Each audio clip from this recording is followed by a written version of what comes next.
Sam Little, and I'm running for governor of Alaska on the Republican ticket. I'm a truck driver, truck owner, and been running trucks since 1970. Worked for a lot of other people. I've owned trucks and drove trucks for other people.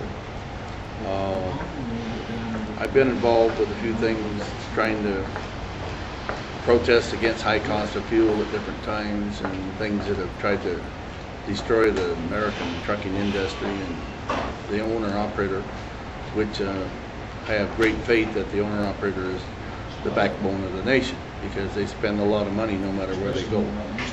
And a lot of people rely on the trucking industry because of fuel, tires, maintenance. And our economy is not only the trucking industry has got into bad shape, but now it's the whole economy. There's a lot of unemployment amongst all types of people. And the farmers are having problems, the logging industry and the lumber industry and the car manufacturing. America just has went into kind of a mode that is not productive. And my reason for running for governor of Alaska is get back to basics and start getting people working on a local level and then start growing out of that. Like a tree will start small, but like I've already talked about the fishing industry, which has been destroyed because they've let foreign markets take over. And there's a pipeline in Alaska, which a lot of people want to send through Canada, but I feel it should stay in Alaska. I think the only thing that America has to work with right now, and I'm doing it for Alaska on a small scale, and I hope it could follow suit anywhere in the country, is we have to create jobs within our own communities. And if we don't do that, we are going to have, it's bad now, but it's going to even be worse because our American dollar has been fluctuating because of the uncertainty around the world. And we need to shore up our dollar. And the only way we'll do that is to manufacture in Alaska. If we start regrouping, first of all, the farming industry, they've kind of done away with it. A lot of politicians and everything said it wasn't worth doing, but the Delta Farm project is a very good project. We're bringing our milk that we drink in Alaska like out of California now. Why don't we produce it in Alaska? Because we have done it for years and they shut it down. They said it was too expensive. Now they're getting milk that's 2 weeks old before it even gets to Alaska. So you're drinking old milk before it even gets there. Why not? Why can't we have fresh milk? Wouldn't the people in Alaska would much more prefer to pay a little bit more for milk and have it fresh? Not only that, but you're putting people to work. Because there's about 300 people that was in the dairy business and they're gone. That's just one little faggot of the industry. Another thing is like building things like your machinists and stuff. We need to do anything on the pipeline that's done. There's a lot of work that was done on the pipeline was shipped out to other parts of the world. A lot of it came from Japan and other places. If we'd have built some of those things within our own communities, it puts jobs on the table. Right. And no matter how you cut it, if you don't have a payroll in a town of some kind, if it's a government payroll or it's a private payroll, a town will not function because it takes dollars to keep a community going. And it doesn't matter what, if it's maybe it's like say you had Oreo cookies being made in your town. If it had a big factory making them, you would have hundreds of employees.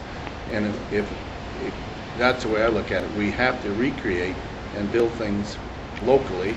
And the things that are in the big projects, they need to be feathered in and built partly in America. Maybe you can't build all of it in America, but every project, some percentage of that project should be the manufacturing of the parts for it should be built in America. Right. And then when you start talking about what individual citizens can do, I know we talked about this a little bit out there, to facilitate that, is it just going back to the old buy American, make sure that every time you're out, you're... Yes, well, I think when you go shopping at Walmart or anything, there's nothing wrong with box stores. Only thing when you go in there, when you walk out, look at your bag, your cart, and see, if there's some American products in there too, because always remember, if it's made in America, somebody had a job that built it. Mm-hmm. If it was built in China or any other foreign country, there's not 1 ounce of labor that landed in America out of that piece. And somebody in the middle, it's actually the broker and everybody else that makes, the Chinese actually don't get that much money for it. Right. It's the people in between. By the time it hits Walmart or Target or any of these big stores, there's been a lot of people get money out of that thing, but there's not 1 ounce of labor that has went into America out of that product. If you go out here in a store right here, you would pay $10 to $12 a pound for halibut. Okay. When it leaves Alaska, the fisherman is mad it got $2 a pound for that fish, if he got that much. Right. By the time it gets to Seattle, that has already jumped $6 or $7 or $8 a pound just because of brokers. Uh-huh. But the fishermen should, the cost of fishing, they're getting the same price for fishing now they did in 1980. So the fisherman's rate has to, the guy that goes out in the ocean and gets the fish and brings them in, they need to have a better rate. Okay. And it has to come up because a lot of fishermen have to borrow money to start fishing every spring. Okay. And that's wrong. When all the brokers and all the people in the middle get all the money, and the ones that did all the hard work didn't get anything out of it. Mm-hmm. But I will mention another thing is about IFTA. IFTA is a strong point because Alaska does not have IFTA. And British Columbia does, right? British Columbia does, Yukon doesn't. But Alaska, if we had IFTA, we have to license our trucks in Washington State. That's the nearest state to Alaska. Right. And we have to have like a dual trucking company, basically, even though we don't live there, to carry their IFTA. And it's a lot of problems, not only that, but why should I pay Washington? They make all what we pay our tax money every month. Washington gets it. Why shouldn't Alaska get it? I mean, if there's any money on the table, let's put it, each state should get their own money, like Tennessee here. Their IFTA, they get money as their IFTA money, and it does help the state and the licensing part of the state. And it should be broke up. I don't think we should give it to another state.